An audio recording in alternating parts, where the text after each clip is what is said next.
So, we all have to admit that it's a hard time for strategy players. XCOM 3 is not even on the horizon, Humankind is still coming, Mount & Blade Bannerlord has been in early access for a year, and there are many more games coming, but what to play while you are waiting? Worry not, because Battle Brothers is an ultimate time sinker that will take away hundreds of hours in no time. But what is Battle Brothers? If you heard something about this game before, someone probably compared this to XCOM, but it's a really bad comparison. XCOM 2 is the same thing to turn-based strategy games as Dark Souls is to the entire game industry. They admit that they were inspired by classic XCOM, but overall it's built much different than that. And it is also somehow compared to Mount & Blade, because you could also be a mercenary in that game? I don't know. So yeah, Battle Brothers is a turn-based strategy game, in which you are leader of a mercenary group in a low fantasy world, very similar to Game of Thrones, but monsters are less stereotypical, mostly taken from obscure Germanic folklore. At least in the base game. Many things are very colorful and beautiful, but at the same time there is this taint of grim realism in there. Lords are hiring you to satisfy their perversions, children from local villages get kidnapped and eaten on a daily basis, necromancers try out new horrific inventions in graveyards. It has this feeling that is very reminiscent to the world created by George Martin, however it has its own spins on it, seamlessly eases you into it, as you don't have any codexes or encyclopedias that you need to read. But you slowly understand the world better through your mercenary contracts, events and gameplay. See those subtle but great tidbits that I don't really wanna spoil. It puts you in the perspective of simple mercenaries that are just a small part of the whole world.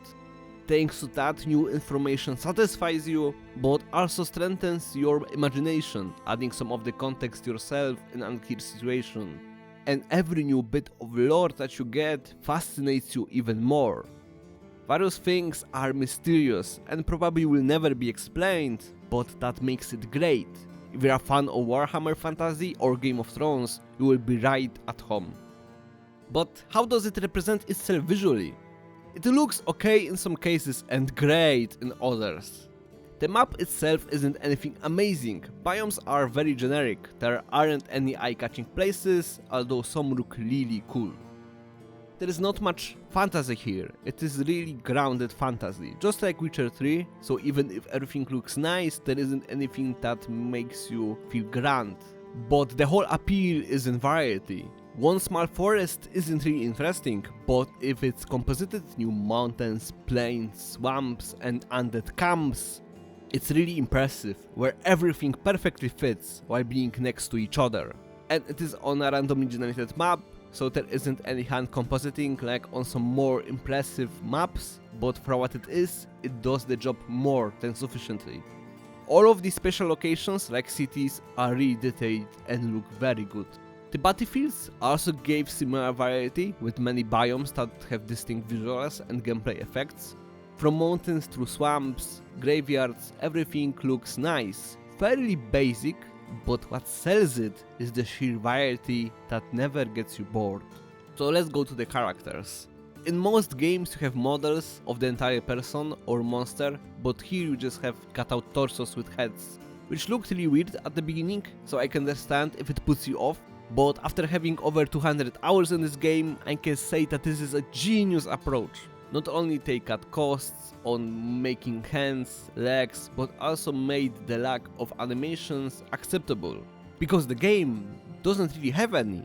Characters are mostly bumping into each other and only some weapons have special effects. I know that now it sounds like a bad thing, but hear me out. In games like Rimworld or Dwarf Fortress, visuals are more to inform you of the situation, not to visually please you, like XCOM, which is more of a cinematic experience. But there are hundreds of different items because of that. If you make more detailed graphics and animations, the longer it takes to create something with those graphics. And in games like Rimworld, you can easily do a lot of things with simple but effective visuals, thanks to saved money and effort. Yeah, the characters are just bumping into each other, but you have your imagination that fills out the details. There are also games that doesn't really need to have great graphics, and those are strategy games. They are not as popular as before, so they have to balance the visuals and gameplay. Unless they make Total War, which has everything. Battle Brothers, in this case, went a little bit in between. Because they cut costs and the labor on all of those things, we got hundreds of armors, weapons, enemies. You don't have battle twins on the battlefield, zombies are not clones, animals have different colors, everything went into variety and looks good. You can see how your mercenary company goes from simple farmers to those elite veterans with amazing, exquisite armors and weapons. Every brother, and this is how I will call characters controlled by the player from now on, will look and play different. There is a lot of themes in armors, from early to late medieval, from Viking barbarians to proud and colorful Middle East. You can do a lot of wild ideas, and it is very rare to have two brothers with the same items.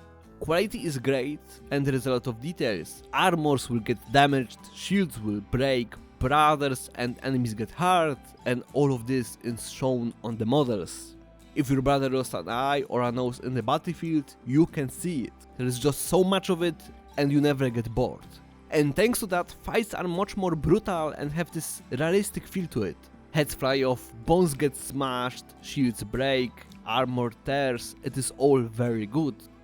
So now it is clear that there is some theme here, which is the appeal in variety.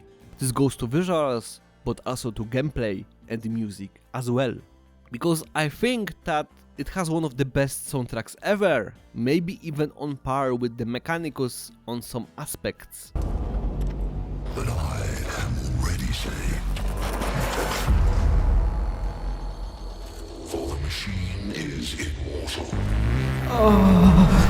Overall, I don't really listen to music in many strategy games. I'm sure I'm not the only one, but unless the soundtrack is amazing, I just play my own playlist in the background.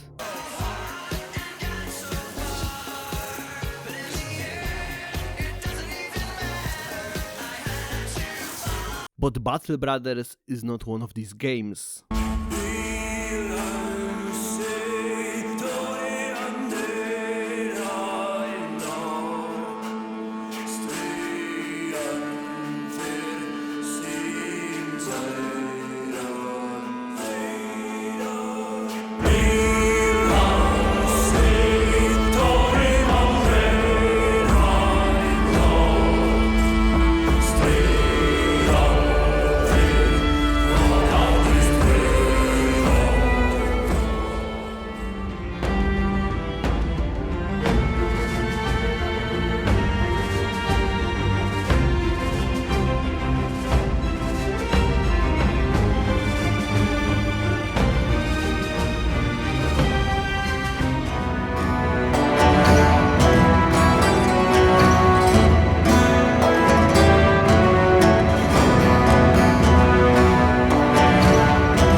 Tracks have this feeling of pride, it fills you with ecstasy and splendor.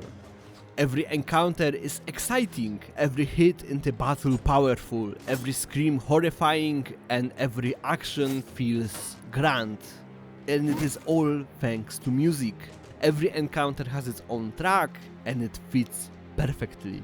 You feel like you are defending against hordes of zombies, bashing shields with bands of orcs, fighting with pride people of the south. Sound effects are not bad, they are varied and fitting, but the soundtrack just brings them up from good to amazing, because it is so empowering. It sells the world, it sells the fights, it sells everything. There are 40 tracks in the game, including those in DLCs, and they are very thought out and just great. I have nothing to complain. After 200 hours of playing, I still listen to the soundtrack. Sometimes I play the game just to hear it, because it makes fights so much more enjoyable. New tracks always come with next DLCs. and some would say that they are one of the main selling points, because they are so integrated into the gameplay. Yeah, so let's talk about the gameplay, and there's a lot to talk about. And a quick note, I will be talking with the inclusion of all DLC content, as they are pretty important and vital, as they are changing a lot in the game. They are more like old school expansions in size and scale, and make the whole game deeper and more fun. There are only 3, not really that expensive and really worth it. They add new regions, new quests, new enemies, complete new mechanics that are awesome and add a lot.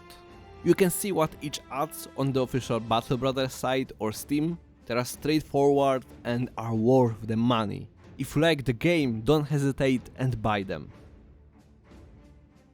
As I said before, Battle Brothers is a turn-based strategy game where you have big, procedurally generated worlds that you walk through in real time.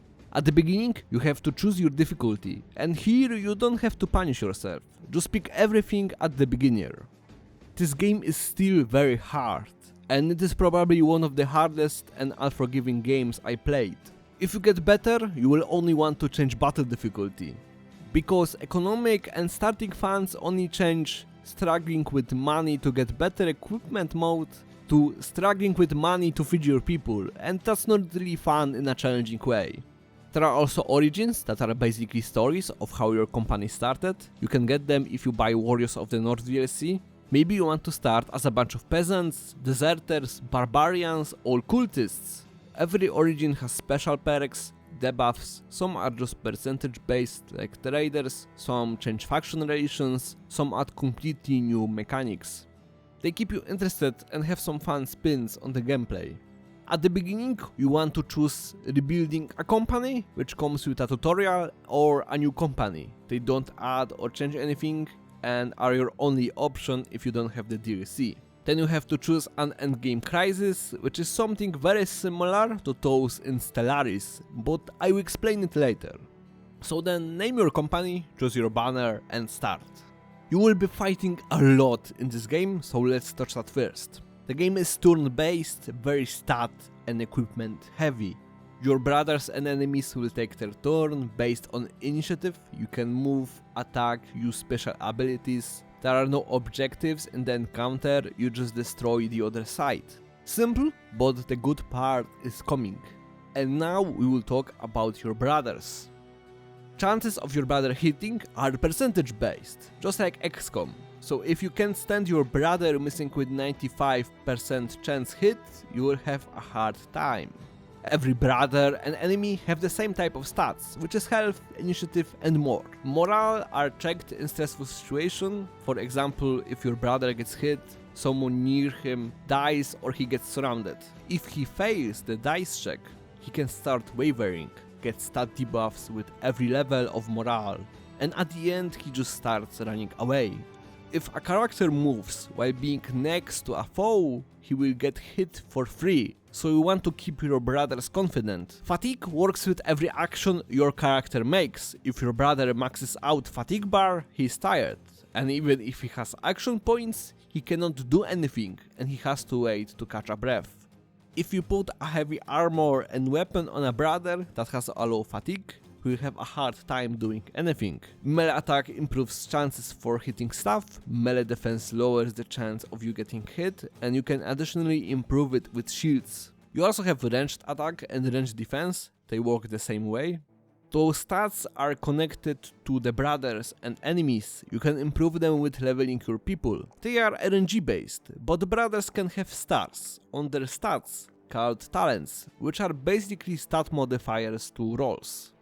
The chances of your brothers having those talents are also RNG. You can choose 3 stats to improve with every level, so you need to be very thoughtful of how you want your brother to develop, but it's pretty intuitive. If you want a heavy brother that can take hits and become a tank, go mainly for health, melee defense, some resolve and fatigue, and so on. While playing the game you will get better at this. You can also choose one perk with every level, and there is plenty of them. Some are just stat improvements, some give you special abilities like switching places with another brother or taunting an enemy. At the beginning it will be hard to understand it, but as you play you will know what suits you best, as there are a bunch of different builds on how to create your brothers. Some players like some perks, while others don't. Everyone has preferences, and with time you will find them yourself. You have many options, from making a berserker with two-handed axe, smashing through enemies and getting energy with every kill, to a hybrid that throws javelins and can switch to melee weapon in the same turn. You can make many specialized or versatile builds, and with time your experienced brothers will become different and gain some identity, which is very cool. Maybe you want a brother that focuses on making injuries. You give him perks to improve a chance of doing that, improve his stats to hit often, and give him weapon that deals the best kind of injuries, like a mace or a hammer. Because in this game, unlike many others, characters can actually get worse at fighting as they get damaged, which is very rare in most games like this. With every hit, there is a chance to get an injury, which gives character various stat debuffs until the end of the battle. After that, they will have to heal for a few days to remove it. Some are very powerful, some not so much. It all depends on the type of weapon.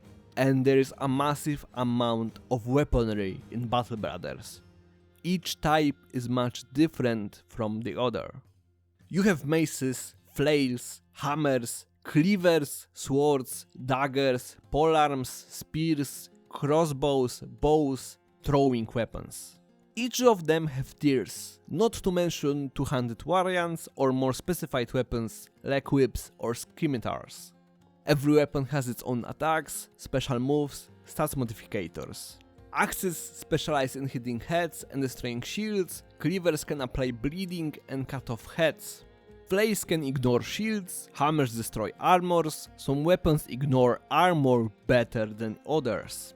Each weapon attacks have different costs and fatigue, action points and stat modificators. Not to mention legendary weapons that have random stats and can be very powerful and vital to some builds. One sword can be completely different from another, and I think there are over 100 weapons in the game. It is absolutely massive and they are really different. The same goes for armor and helmets with different values. You can upgrade armors with many add-ons that you can buy or craft. There is just so much of it. I know that it all seems like a lot, and it is, but the game slowly eases you into the variation. You will fight different groups at the beginning and will gradually get better and fight better groups with better equipment. So at the start you will only have some low tier options to be given more later. With time you understand the role of each item. You won't be bombarded with all of it from the very beginning, as your money and capabilities of your brothers naturally creates limitations that you need to overcome. Your brothers also have backgrounds, which are basically the jobs that they did before joining the company, from farmers to witch hunters to hedge knights. There are over 70 backgrounds and each have different range in base stats that you can develop with levels. For example, farmers have good health, so they can make good tanks. Monks have bad fighting stats, but have excellent starting morale, so they can make good sergeants that will improve morale of your brothers during fights, and there is a lot more. Of course, more experienced backgrounds have better base stats, like riders or hedge knights, but they are crazy expensive, and your presence can become very good brothers if they have good talents or roll good by leveling. Of course, you will have to throw some of the useless ones away, but that is the part of the job of having a mercenary company. Not everyone fits that lifestyle. You will sacrifice your worst brothers to get your money back, but that is what happens to the people that don't subscribe and leave a like to this channel. Those backgrounds can also have different perks. Some may have a chance of being gamblers, cowards, berserkers, and there are plenty of them. They give some buffs, debuffs, and create different events that can happen while playing. Your archers can try to shoot an apple on another brother's head. Your drunkard brother may lose some items because he shit-faced himself. Some backgrounds can lead to very positive random events. During the game, your party will encounter random events. Some may happen for certain brothers, some for the whole company, and certain backgrounds may create new options for this event. Witch hunter can easily spot a hiding witch in a village, A servant may recognize some lords that you met on the road. Some are just heartwarming. A barbarian and hedge knight can have a deep talk about morality of their sides and come to the conclusion that they are not that different from each other. A veteran can narrate old legendary stories to a squire. A pit fighter will teach others how to defend. There are many of them, and I always find new ones with each playthrough. They are very interesting and bring this unexpected depth to the world. Brothers that were just simple stats become real characters with time. All of this equipment, perks, stats, backgrounds, events bring something that I honestly did not expect at the beginning. Your company grows while playing. Try to overcome many obstacles. Some die, some will never recover from the injuries, some become living legends. You have many events when they talk, have their own jokes, opinions, stories. Your company gets identity, and each brother feels, looks, and plays different. You realize that after some time, you even get attached, and my companies were completely different from each other. It is just fascinating of how many stories and variations you can have. But are those stats, items, events important? Is it all just for the sake of variation, or does it really matter in terms of the gameplay? Short answer is yes, it does. Long answer is that there are a bunch of different types of enemies and each requires some preparation and changes in tactics. There are over 80 different types of enemies in the game, and here I only talk about stats and skills. A brigand rider with sword will feel completely different than the same guy with two-handed axe, so you won't get bored with the variation of the fights.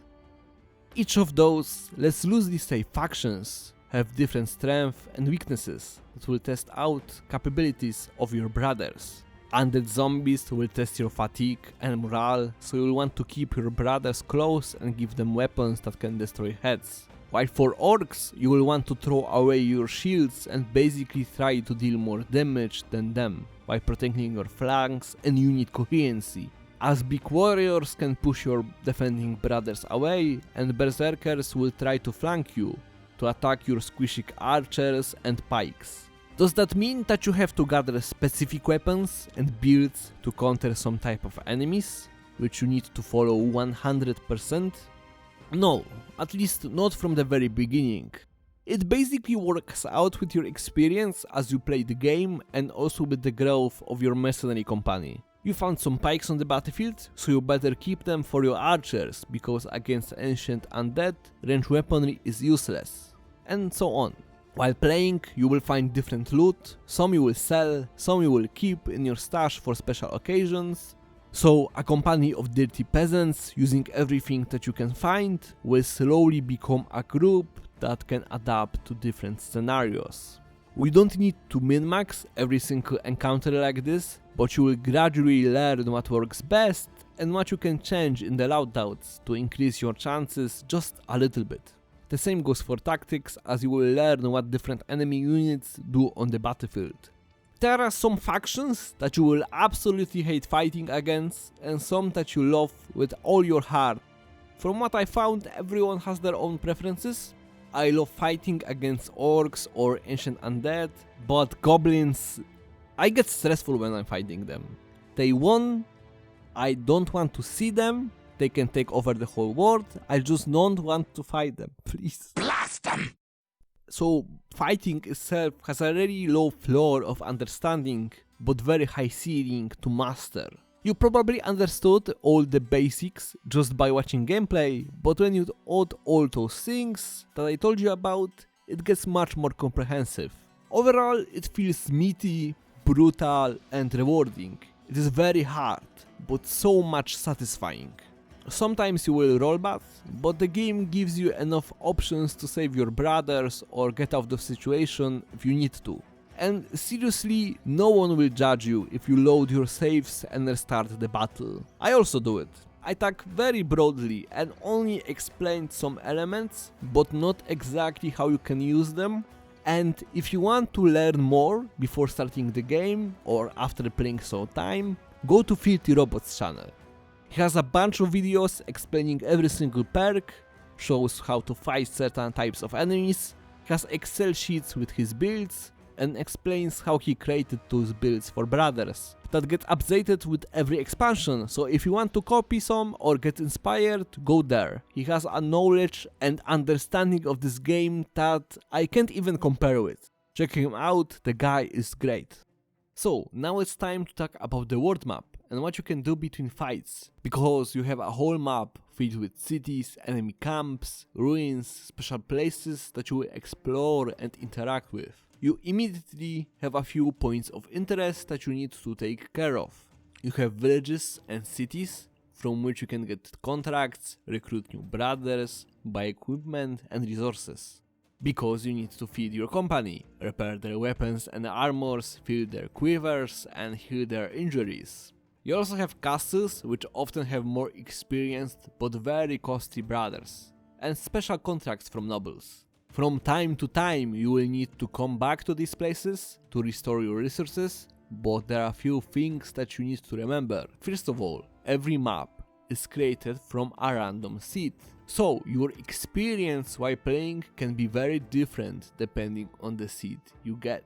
You can get a nice gatherings of villages and cities with a lot of ports from which you can instantly move between settlements, or you can have everything being far away from each other, no goddamn ports, and you will waste a long time moving from village to village. Every settlement has buildings that you can visually see on the map, and this indicates what is produced in that place. Trade goods or resources that are connected to those buildings are cheaper there, so you can save a lot of money buying things in proper places. You can even be a bit of a trader, buying things at a cheap price and selling it higher somewhere else. There is even an origin for that. Settlements can have different conditions, like ambushed trade routes, destroyed warehouses, cultists, gatherings, and so on. Some of them you can get rid of by doing contracts, some positive ones can be caused by the player, like escorting a cart with supplies to a settlement. Every situation will affect the prices,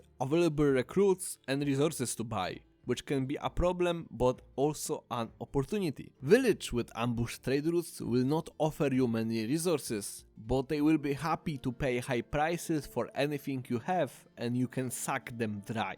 So if you are lucky, you can have nice routes that can make you more money and easily move around the map, or you can have a hard time.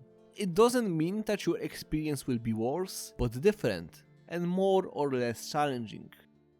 So, what is the point of this game? How to beat it? And after such a long time talking, maybe it's finally time to explain that. When you play your first runs, those will be more to understand the game and how to play it. It is about survival.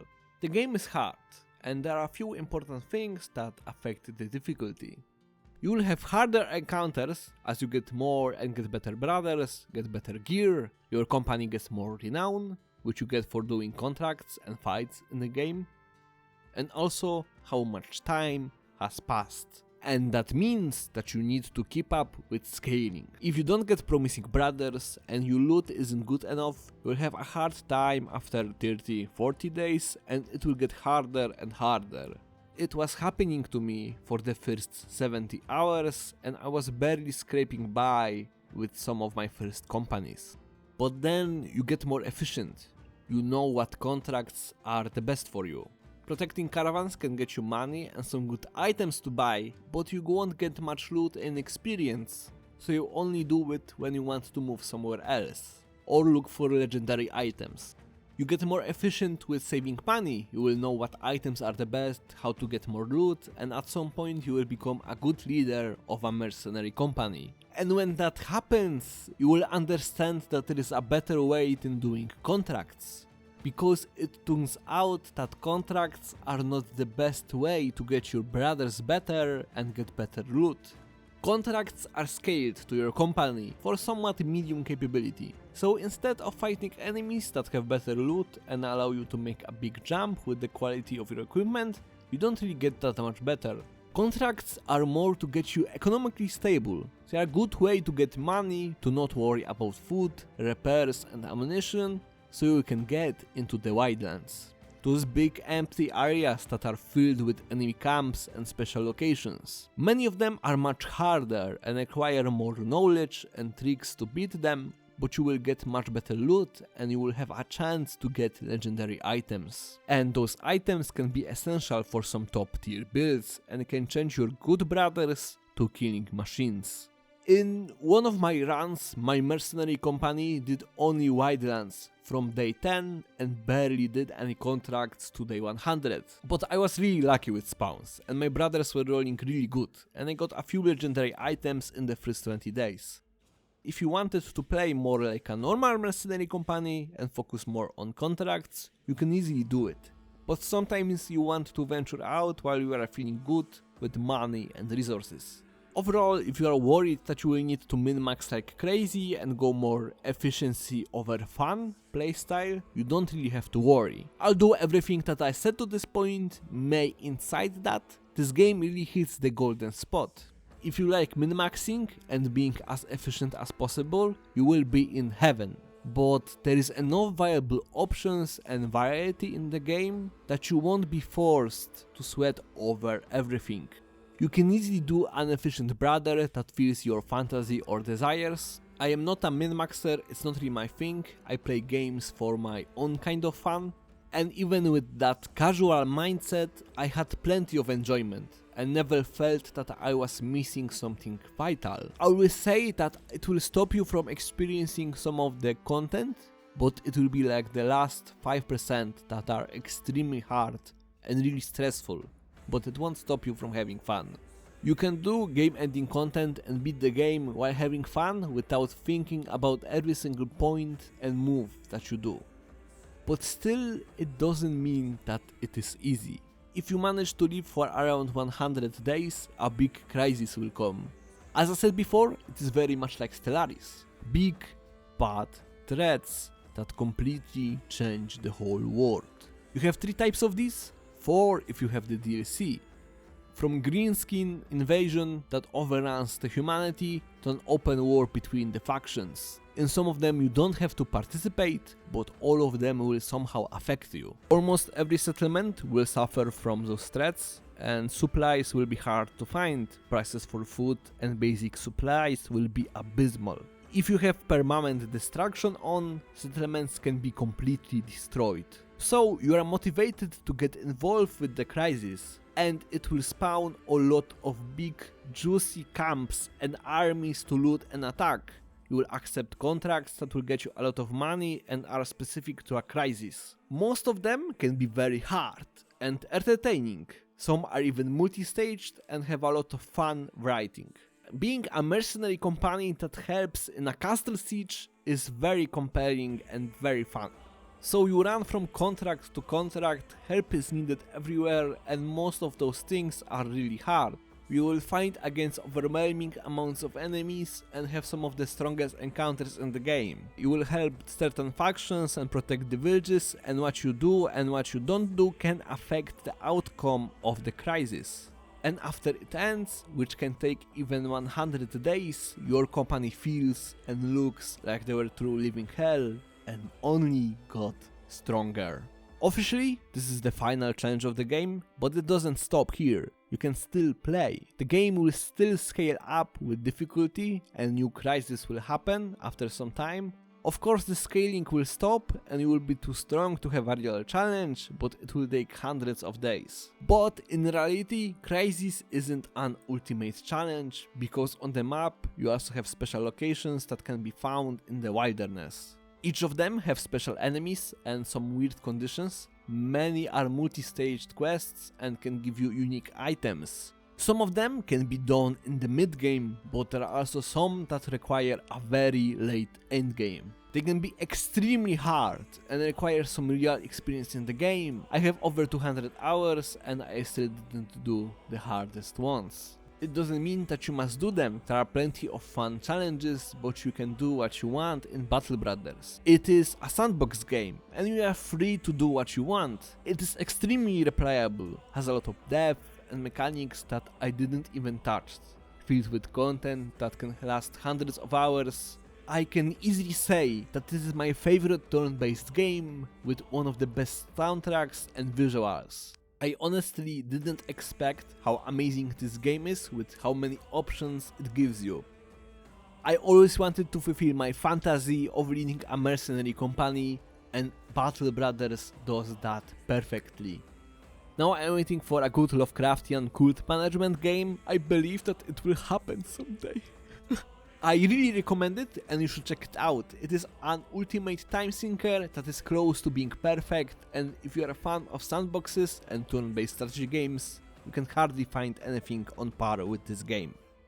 Thanks for watching and have fun. If you liked the video, please leave a like and subscribe. If you have something to say negative or positive about the video, please leave it in the comments, or if you have any questions, I will be happy to answer. Thank you for watching and goodbye.